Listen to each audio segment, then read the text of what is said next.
सवाल यही है कि आखिर नीट में जब बच्चे ये न्याय मांग रहे हैं, आखिर क्यों देश में इस तरह से एक के बाद एग्जाम्स में गड़बड़ियों की खबर आ रही है। धांधली के ये मामले संगीन है। अगर एनटीए की तरफ से ये जो उनकी तरफ से जवाब है वो भी मेरे हाथ में है। हर जवाब पर क्या समझ में आता है, छात्रों की परेशानियों का कितना हल निकलता है, ये सब समझने की कोशिश करेंगे। ये उनके भविष्य की बात है।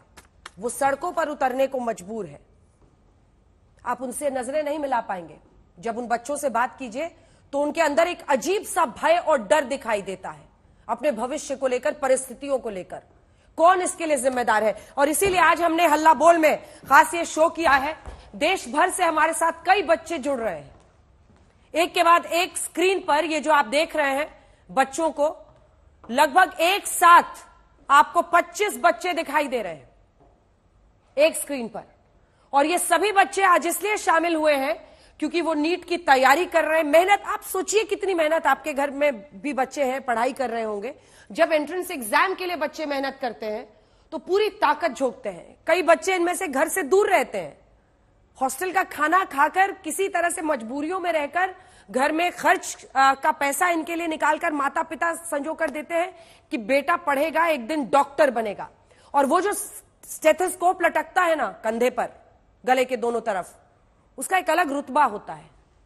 और उस रुतबे की वजह से डॉक्टर्स को जमीन पर भगवान कहा जाता है, क्योंकि वो जिंदगियां बचाते हैं। इतना संजीदा है ये मामला। फिर आखिर क्यों साल दर साल नीट धांधली मतलब पर्याय बन गए हैं जैसा? आखिर ऐसा क्यों हो रहा है? आज हल्ला बोल में हम इन तमाम बच्चों की आवाज बनेंगे। इनमें से कई चेहरे ऐसे भी हैं जो बहुत खुश हो रहे हैं, वेव भी कर रहे हैं।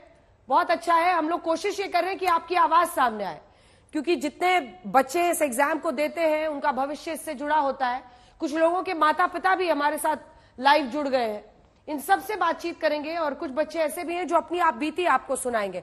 तो इससे पहले कि इन बच्चों के पास जाएं, चूंकि हमारे साथ अलग पांडे साहब यहां पर मौजूद हैं जो कि संस्थापक है फिजिक्स वाला के, आपसे पूरी बात समझना चाहते हैं। देखिए, मेरे पास एनटीए का पूरा जवाब भी है और ऐसा नहीं है, उनके पास हर बात का जवाब है। वो कहते हैं कि आप पूछ रहे हैं 67 बच्चों को फुल मार्क्स कैसे आए। वो बताते हैं 44 बच्चे ऐसे थे इस 67 में से जिनको फिजिक्स के क्वेश्चन का ग्रेस मार्क्स सबको मिल गया। और इसीलिए उन 44 बच्चों को 716 आए थे, लेकिन फुल मार्क्स हो गया क्योंकि ग्रेस मार्क्स मिल गया। बाकी के 13 बच्चों के बारे में वो ये कहते हैं, 6 बच्चे माफ कीजिएगा, कि उनको account of compensatory marks for loss of time, जो भी वजह रही, तकनीकी खराबी कुछ रहा, उसकी वजह से उनको फुल मार्क्स मिले। तो 67 बच्चे जो फुल मार्क्स पाए हैं उस पर तो उनका ये एक्सप्लेनेशन जो दिया गया है, क्या आप इससे सहमत है? नहीं, बिल्कुल सहमत नहीं है। पहली बात यह है कि 6 बच्चों को आपने 720 में से 720 नंबर जो दिया है, मैं उसी पे रुक जाता हूं, ऑफिशियल नंबर पे, जो ये खुद से मान रहे हैं। और ये क्लैरिफिकेशन एनटीए ने रिजल्ट डिक्लेरेशन के टाइम नहीं दिया है। हाँ। नीट हमेशा से होता आ रहा है। नीट में आज तक ग्रेस नंबर का कोई प्रावधान नहीं था। हाँ। अब पता नहीं कब से ग्रेस देते आ रहे हैं। इस वर्ष ऐसा हुआ, कुछ बच्चों के 719 और 718 नंबर आए। हाँ। जब हम लोग ने सवाल उठाया कि 719 नंबर मैथमेटिकली पॉसिबल नहीं है, तब इन्होंने ट्वीट करके बताया कि हाँ ऐसा हुआ है, इस बार ग्रेस नंबर दिए हैं, नॉर्मलाइजेशन का कॉन्सेप्ट है, ऑनरेबल सुप्रीम कोर्ट का 2018 का फैसला है, और हमने 719 और 718 दिए हैं, पर यह नहीं बताया कि 720 दिए। जब हमने उनकी टॉप 100 की लिस्ट देखी और देखा 6 बच्चों को एक ही सेंटर से 720 से 720 मिले। वो लिस्ट भी हमारे पास है। बहादुरगढ़ के ये बच्चे हैं, आपको बता दें। और ये जो बहादुरगढ़ हरियाणा के बच्चे हैं, मैं उन बच्चों का नाम नहीं लेना चाहती, क्योंकि देखिए कई तरह की बातें हैं और आरोप है अभी, ये बताते हुए कि अगर धांधली के आरोप में ये तमाम बच्चे सामने आ रहे हैं, अपने न्याय की लड़ाई लड़ रहे हैं, तो शुरू का नंबर्स है 23070101, और उसके बाद से जो आखिरी के 3 नंबर्स है रोल नंबर के, वो उनके अलग है। इसको हम उनके नाम नहीं दिखाना चाहते हैं, तो अगर ये नाम वाला बोर्ड है इसको हटा दीजिए। नहीं, नाम वाला ये नहीं है, ठीक है, ठीक है, हम नाम उनके नहीं दिखाना चाहते। लेकिन ये सभी बच्चे हरियाणा के हैं, 6 बच्चे, और उन सभी का उसी बहादुरगढ़ में नंबर 1 रैंक है। ये भी शक पैदा करता है।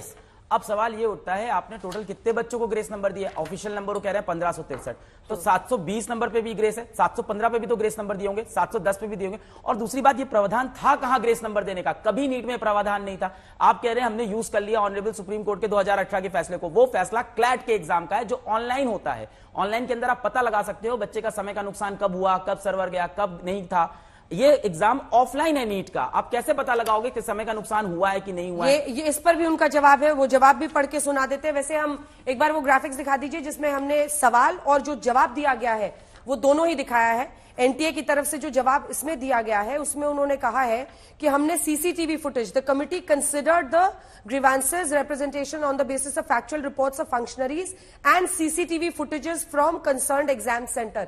यानी जो लोग एग्जाम करा रहे थे, परीक्षा करा रहे थे, और जो सीसीटीवी फुटेज वहां पर था, उसके आधार पर हमने ये तय किया कि कौन लेट हुआ है, नहीं हुआ है, और ग्रेस मार्क्स दिए। ठीक है, अब बताइए। अब इस पे ये बात है कि एनटीए का आप ब्रोशर पढ़ो, नीट के ब्रोशर में लिखा है कि हमारे सारे सेंटर्स के हर एक रूम में सीसीटीवी कैमरा, और उसकी लाइव फुटेज की लाइव व्यूइंग करते हैं अपने कंट्रोल रूम से, ह्यूमन और एआई की मदद से। मतलब एग्जाम होते वक्त आपको यह दिखा था।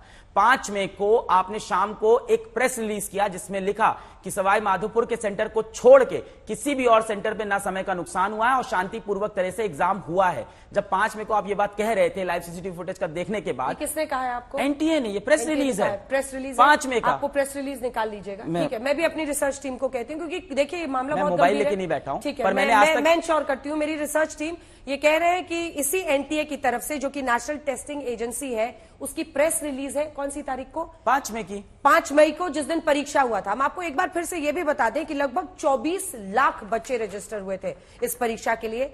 5 मई को ये एग्जाम हुआ। 5 मई का प्रेस रिलीज निकालिए जरा एनटीए का। और उसके बाद सेंटर 4750 थे। परीक्षा में शामिल छात्र 33,33,000 थे। 23 लाख, माफ कीजिएगा, 23,33,000। रिजल्ट 4 जून को आता है और उसमें पास हुए 13,16,000 बच्चे। और इनका कहना है कि 5 मई को ही ये बाकायदा प्रेस कॉन्फ्रेंस में कह दिया गया था। नहीं, ये उसका प्रेस नोट, जो वेबसाइट पे आता है। ठीक है, वेबसाइट का प्रेस नोट है उनका। और उसमें उन्होंने क्लेम किया कि सवाई माधोपुर छोड़ के हर जगह हमारा कहीं भी समय का नुकसान नहीं हुआ है, शांतिपूर्वक एग्जाम हुआ है। ठीक है।